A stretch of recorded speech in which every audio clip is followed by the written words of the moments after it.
And welcome to a Podful of Saints on Monday, the 21st of August 2023. This is episode 6. I know we said that last week, but we mean it this time, of series 5. With myself, David Tavener, and over there having some, I think it's an orange juice there, is Lee Wood. I can assure you it is not orange juice. Good evening, David. Good evening, Jacob. Good evening, everybody. And Jacob is Jake Ellacott. Good evening, Jake. Hello, Dave. Hello, Lee. Hello, everyone. Right. Saturday, we're looking back on the Saints' 300th home National Leaf and League South game. A 1-0 defeat to Torquay United. And later on, we're looking forward to this weekend's 2 wins over whoever it is we're playing them. Saturday, you two were fortunate you weren't at Yeovil. It was pretty much the same as that. So I'll let one of you two go first. You can go first, Lee. Before I do, Dave, I read your Yellow Pages of Doom with great interest on Sunday morning. I mean, there was no whole sort of bar to them, mate, was there? Because the thing is, you really let them have it. I mean, obviously, yes, we weren't at Yeovil, but it was bad. First half was shocking. I mean, they dictated the pace, they dictated the play. For me, the whole game just hinged on two key things. One at either end. The fact that their goal, MJ for me, has flapped a bit at it. He wasn't really concentrating. If you look at the highlights, he's not even looking at the ball when the ball comes in. He's looking at the bloke in front of him. And then by the time it's on him, he sort of waved his arms at it and it sort of rebounded, ricocheted into the back of the net. And then at the other end, we've been harping on about this for quite some time. The introduction of Mr. S. Jeffers. He had a gilt-edged chance, didn't he, to score, and it was found wanting. He should have hit the target, and for a player of that quality not to do so is quite criminal. Jake, you see it along those lines? Yeah, I think I'm actually being quite surprised by the amount of negativity, not just from yourself, Dave, but a lot of other supporters actually online about the performance. I was quite surprised given the second half display. I think we were okay second half. First half, we were very passive, though, weren't we? We sort of let Torquay come on to us, and we never really asserted ourselves apart from the last 5 minutes of the half. But apart from that, yeah, it wasn't great. And then second half, better. But I say we missed at least one great opportunity. And yeah, just fine margins in the end, but it was never going to be our day, I don't think. It was actually a more encouraging performance when it was against Yeovil, which gives you an idea what that was like. Their goal, yeah, you're right about it ricocheting there, Lee. I've watched it several times, and I think it hit Brad Ash's arm. And because you watch Torquay when it goes in, and there's not major celebrations at first. They're looking around. I think they're waiting for the whistle to go. And of course, it didn't. And Ollie Tomlinson got the goal settled it. That aside, they had a better in the first half, obviously. Again, didn't create an awful lot of chances. All the matches we've seen this season, just teams are not creating chances. There's some. Bath have had 20 goals in their 4 league games this season. I don't think we've had 20 shots, us and the opposition put together. Apart from that, we had one chance just before half-time. Excellent cross by Dylan Farge. He put 3 good crosses in during that game, and he had one gilt-edged chance, one-on-one with the keeper, which he didn't take. And he ended up having our only on-target shot with that, which Mark Halstead deflected wide. He is wasteful on other occasions, but he did put 3 good crosses in. We needed a Steve Clark or a bustling centre forward on the edge of that first cross when it came to Ben Wyatt towards the end of the first half. You might recall it, and he just wafted a leg at it, and it needed a diving header from a big centre forward, and it wasn't to be. The chances afterwards, you're right about Jeff with that one. They got to agree with you. He should have put it away. Would he have put it away had he been playing every week and he's in his stride and he's confident? We never know, obviously, but it's not the sort of chance he normally misses. At least makes the keeper save it, but this time it was over the bar. Another one Farge put in, and Joe Rasula, I thought it was a little bit slower for Mark, and he had his shot blocked in the end. And the one when Farge went through, lovely flick by Jeffers, put him through, and he could have gone backwards, which is why we play nowadays. We know it, but he didn't. He hooked it over him and across him and sent Farge away. And he had that chance and the keeper blocked it. But that aside, there weren't an awful lot of chances. Look, there weren't, But what I would say is that, you know, Torquay are a very good side with some excellent players. I don't think we shouldn't be too down on the lads, because I think, you know, there is still an infancy in the season, and although it's not an excuse for, you know, for everything, you know, they won't come up against too many better teams than Torquay this season. I think the introduction of Blackman in the second half, I think that really sort of ramped us up a little tiny bit. We pass, you know, we are trying to kill the opposition through passing, and that's great if there's a cutting edge and a final element to it, which I'm not entirely sure there is at the minute. With regards to, ironically, I was speaking to David Noble's dad in the bar when Jeffers missed that chance. He said, "That's why he's not in the team." You know, it's as simple as that. He's, you know, people were bleating away about Scotstoun. You know, you got to start Sean Jeffers. He scores goals and all that. Well, he does, but not on Saturday. What a ridiculous comment, though, from Matt Lee to say that's why he's not in the team. Look at his record for the last 2 years. Yeah, but listen, it was a reactionary supporter sort of venting. I did the exact same thing.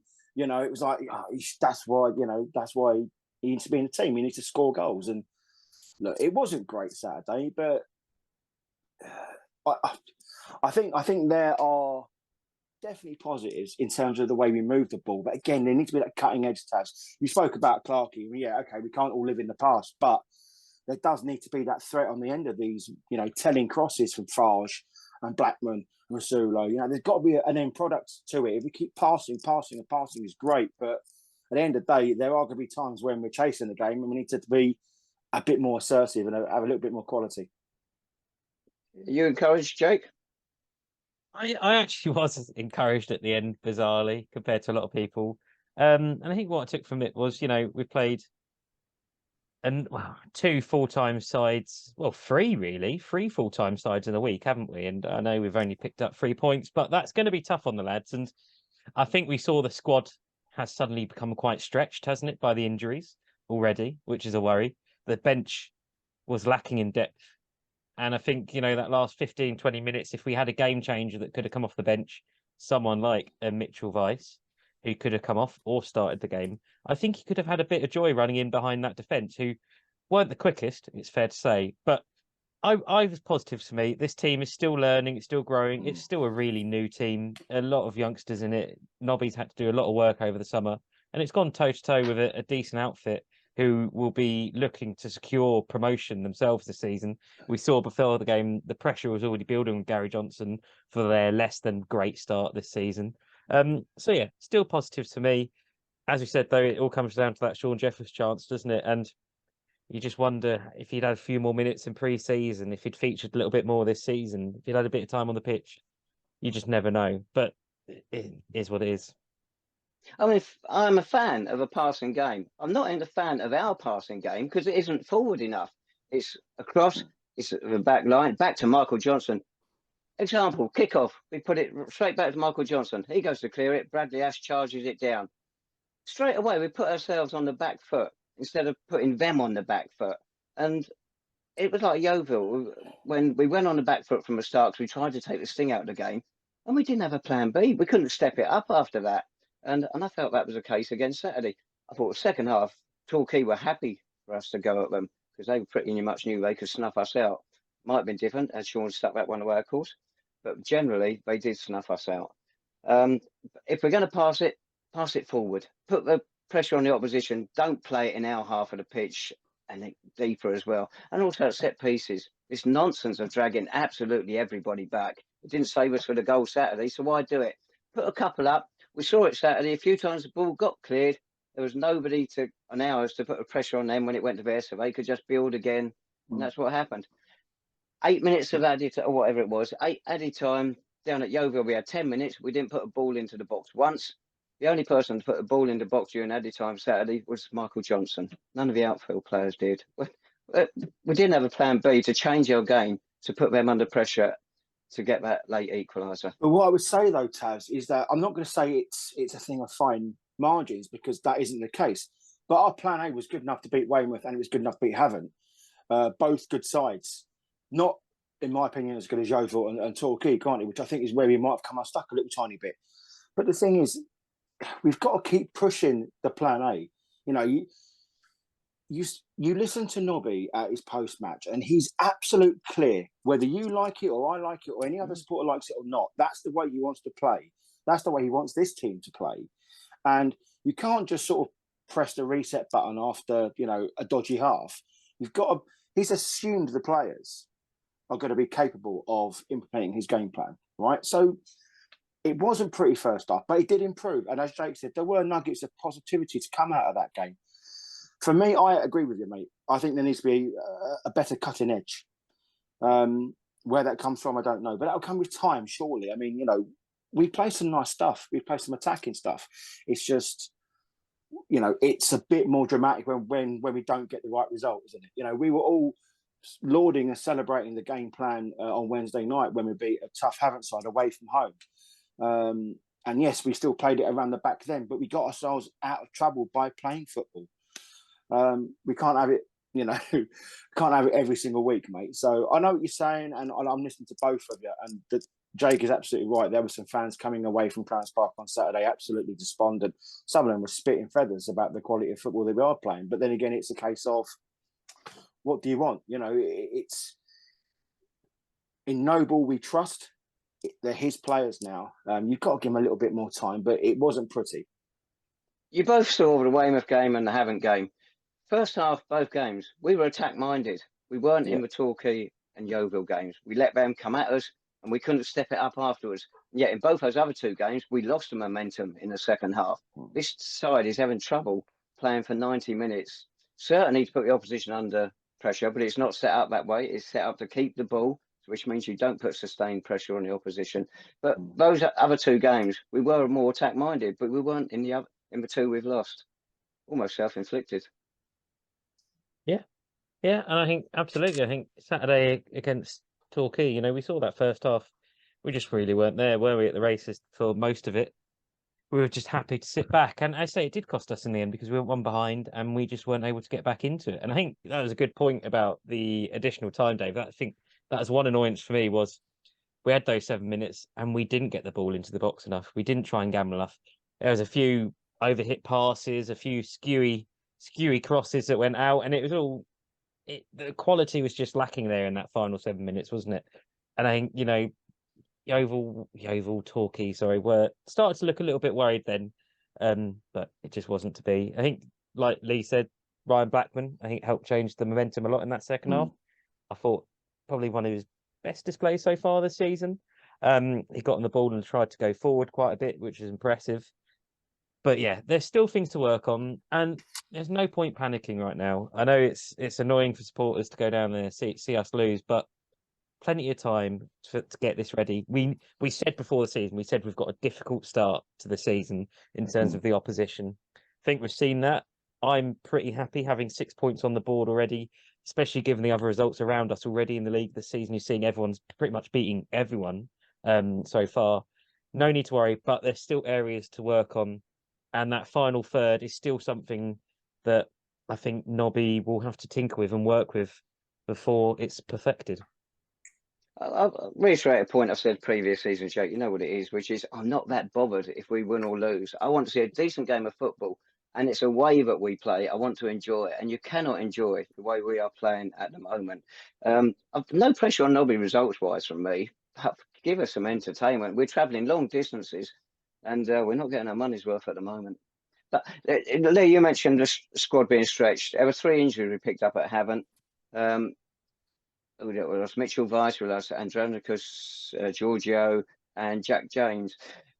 James. And we don't know the position with Zane Bowden. We haven't had an update on that. We haven't had an update on Kyron Wiltshire. Maybe that did leave us a little bit short, and he couldn't have the balance that he wanted on Saturday. Possibly, but I think when you have the players like Ryan Blackman coming on, I wouldn't say there's a shortage of quality on the bench. I mean, I'm looking at the bench. Yeah, okay, they're some of them are relatively new to the side, but you know, they're good players. You know, we're not having sort of delve into the depths of the youth team.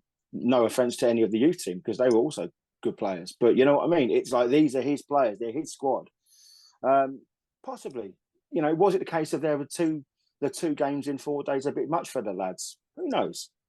But I think, you know, we don't need to be as despondent as the result, because it wasn't great. And I think that Nobby knows the situation, right? He'll be looking at that, and you can sort of read his body language in his post-match to know he was hurt by it massively. But look, we're going to move on, and we've got tests. We've got 2 tough tests coming up in the next 4 days, in a space of 4 days. So we're going to need to be on it, and you know, lick our wounds, and we'll go again. I'm not sure how much Nobby was there Saturday. His first line of his answer to Will was proud of that performance. Yeah, but it was a loaded question, wasn't it, from Will? So yeah, it was. Anything you'd like to see extra from these interviews, Jake? Because obviously you and I used to do them in the past. I'd like to see a bit more information from Nobby about the team and whatnot. Yeah, but we weren't any good at them, Dave. So no, we weren't. But that doesn't matter. It's always good. It would always be. Supporters always want the most information possible, don't they? Some clubs are good at it. Some clubs are bad. Some clubs are very much in the middle. I think updates on the squad and player fitness would always be welcome. Sometimes it's mentioned in the match previews on the website, but yeah, it'd always be nice to get a bit more from Nobby. Especially he's someone who's not always the most open, is he? That's just who he is. He's never been the most comfortable in front of the camera with the interviews, and it will come with time. But I think also Nobby, he wants to keep his class close to his chest. I think I totally understand that. I think one thing for me as well about the bench, I think we talked about it in pre-season. You know, we lost our third choice striker in Joe Neal. It'd be nice to see if we could have another bit of firepower added to the squad. We got Sean, we got Mitch. Aside from that, you've got anyone else that you could really identify as a sort of a real forward attacking, almost as a striker. Another option there would be welcome. But, you know, we are where we are at the moment. So you're happy with 6 points from 4 games, Jake? We did say it was going to be a difficult start. You're quite happy with that as well, Lee, or you might like seeing a bit more intent from us? You can't be happy, you know, where there was more points on offer. I've been impressed by some of the performances, both collectively and from individuals. I think there's some grounds there where we can be excited about the future. Absolutely. No, as a St Albans City fan, you're never going to be, you know, entirely happy. But I think you've got to put it into context, the fact that some of the teams we've played, our start has been, you know, punishing. Given the fact you spoke about Bath there, they scored 20 goals. Yeah, but who they played? They haven't played Torquay. They haven't played Yeovil. They haven't gone away to Havant, you know. So I think there's got to be put into some sort of context there. I think if this thing clicks, if Nobby ball clicks, someone's going to be on the end of an absolute hiding sooner or later.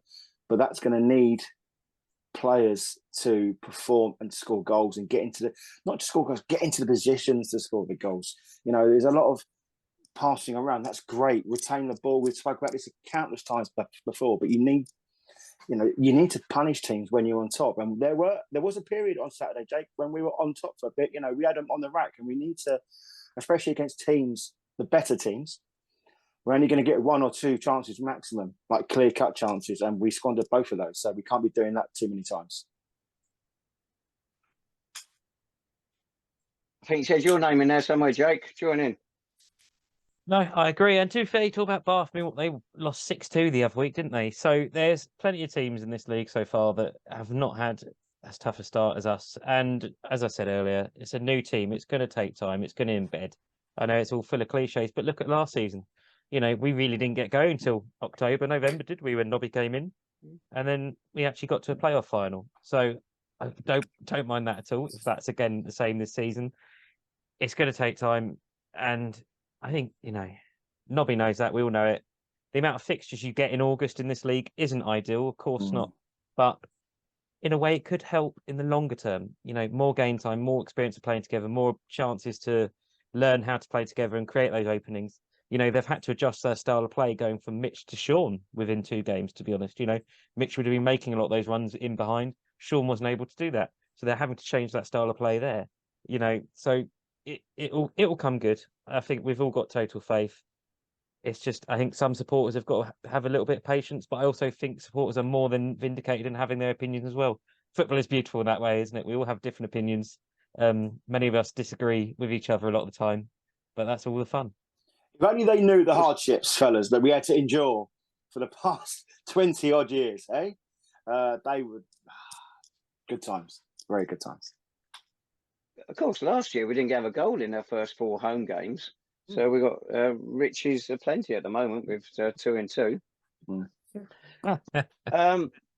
Right, shall we move forward to this weekend and see what else comes up as well? We've got 2 games coming up. Saturday, away to Taunton Town, another long trip. And on the Monday, Bath City make a long trip to Clarence Park. Taunton so far, they beat Braintree at home, got stuffed 4-1 at Aveley, drew 1-1 at Weymouth. Then on Saturday, it sounds like a good win. They beat Welling United 1-0, but that's 4 straight defeats for Welling. They haven't got a point yet. But Welling, by all accounts, were all over them. And even on the Taunton website, they say that. So Welling, I think they're going to climb soon. It's just taking time to get going there. Taunton, if we are looking for a playoff place, it's the sort of side I think you're going to be looking for 3 points, not just 1. Absolutely. It was last season, wasn't it? We went down there in January, February, and it was a proper battle. It was a proper scrap. But we did what we had to do to get over the line on that day. And it'll be probably similar on Saturday. And it's the sort of team that if we do have ambitions for this season, that we want to be going down there and picking up at least a point ahead of what we know will be a tough game on Monday. So it's going to be difficult. Another long trip is not ideal this early on in the season, but you know, Nobby, I think, will have the lads prepared, and I expect we'll go down there and play, you know, exactly the same way that we've been trying to. And the only question marks will be over whether who is fit to come in on Saturday if those players that missed out are able to come back. I think that win last year, Jake, wasn't that their first home defeat of the season?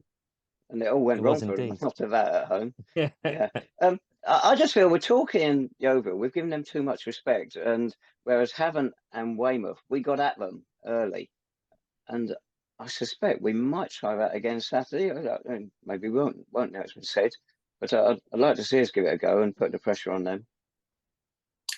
Yeah, I mean, in terms of the long trips, get them out of the way early, boys.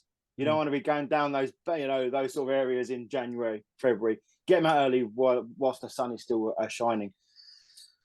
I mean, everyone's going to be looking for a reaction, aren't they? Taunton, yes, okay, they dug deep, but you've got to be looking at the fact that that's 3 points there to set us going up into sort of Bath in the home game. So our players, you know, they have shown signs this season. They have, you know, you've got to look at Havant away and large periods of the game against Weymouth. That is the mark now of what we should expect from these lads. You know, it's a case of there's absolutely no more excuses. We've got to start creating better chances, creating more chances, and sticking the goal up, sticking the ball in the back of the net. Sorry. So yeah, I mean, look, this is the prime opportunity now for us just to put that Torquay result aside and look forward with 6 points. We don't know the situation regarding any of the injured players, so it's a bit difficult to guess at the team. But do you think he's going to stick with Sean? Particularly if Mitch is fit? I can't see it. I think if Mitch is fit, I think he comes back in for Sean. Yeah. But it's, you know, you've now got two games in 4 days over the weekend. We know Mitch has had his injury problems before. You know, sometimes he's been rushed back before. I know it was meant to be precautionary, wasn't it, on Saturday, why he wasn't in the squad. But do you really want to risk him if he's not fully fit? So I'm sure this week they'll take the training sessions and properly give him a run through and see if he's ready. But I think if Nobby thinks he's ready to go, I think he'll be starting. And then possibly rest him for Monday, rather than put the stress of 2 games in 3 days on him. Yeah, possibly, but then I don't know, because again, you're looking at Monday and you're thinking that's another game that you maybe could be winning if you play your strongest team. And Sean as well, after that chance he missed on Saturday, you just have to wonder where he is in terms of confidence levels. And if a chance comes, these two games could both be, again, very tight margins. I need someone there that can put it away. You mentioned Bath getting thrashed 6-2 at home by Western-on-Supermare, Jake. But their other results this season, on the opening day, 3-3 draw at Dartford. That's not a bad achievement. Followed it up with a 3-0 win over Maidstone United. A very good result. Then at the weekend, another fancy side, Eastbourne, whatever their name is, away from home, Eastbourne Borough. They beat them 2-1. So they've had some pretty good results in there. Just a Western one stands out like a sore thumb. Exactly. And we know it's going to be difficult. That's why Nobby, I'm sure he'll be learning it as part of his managerial experience. But, you know, there's going to be a lot of juggling in the squad this season, isn't there, with so many games? And he's got to find a balance that works. But I'm also sure that him and the coaching team will have specific plans for each game and will already be looking at the weaknesses and strengths of both teams and how they can target them. Right. Okie dokie. We might as well get predictions out of the way and see if there's any AOB after that. For Taunton, I've gone for a 2-0 win. Oh. Blimey. Go on, Jacob. Given that their goalkeeper was their man of the match in their last game, I'm going to go. Was he? That's a brilliant. Yeah. That is a telltale sign if ever I've seen one. Oh, Yeah, I I love think that. shared it with the woodwork, I think, Jake, reading the report. I'll go 1-0 Saints, I think. I'm going to go for Jacob's special score. I'm going to go for 2-1 Saints. Hey. Yes. Okay. Monday, I've gone for 1-1. No, I mean, I'm a super optimist. I can see us a 2-0, to be honest with you, because I think I just still believe the fact that it's going to be okay. It's going to be okay. It's going to be fine. Yeah, go on then, Jake. I'm going to say 2-2. Actually, our record against Bath, particularly away from home in recent years, has been terrific, hasn't it? I think it's 4 straight wins down at Taunton Park. And in the last, 5 meetings, we won all 5. So a law of averages going to swing in their favour eventually, or will the cream keep rising to the top and another St Albans City victory? Who knows? But I think Jake, you touched upon it earlier on there, mate. I think the key component to all this at the minute is Zane Banton, because I think Zane's probably a bit more. He's more of a forward than he is a midfielder, if you like. And I think that as soon as we can get him fit, he might prefer. He might offer a different option for Noble. Done it again. Sorry, David. Noble. But until we know the extent of his injury, it might be worth, looking around and seeing if there's anyone in that sort of more advanced forward position we can sort of bring in. Because I think when you are striving for a promotion, you've got a striker who obviously doesn't want to play and doesn't fit into the system, and a forward in Mitch who, whilst will give you everything, not exactly prolific. So, I think we do need acquisition of some more forward players, but it just depends on how far away Banton is from coming back to full fitness. I think it's almost certain we do what we did last year and use a loan system. Leaves you short players at the end of the season, but you can see it happening again, can't you? And strengthen where we need it.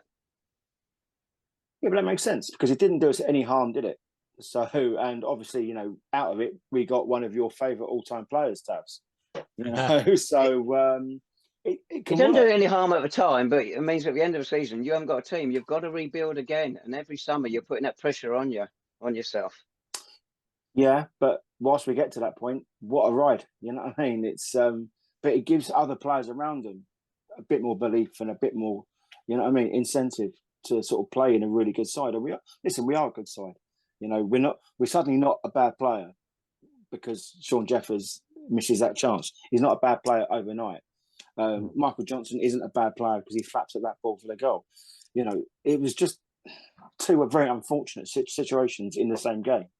So a bit more drive and a bit more belief from the lads. I mean, they have a lot of possession, they have a lot of ball. It's just maybe sort of carving out those chances and creating those spaces. But that will come. That will come.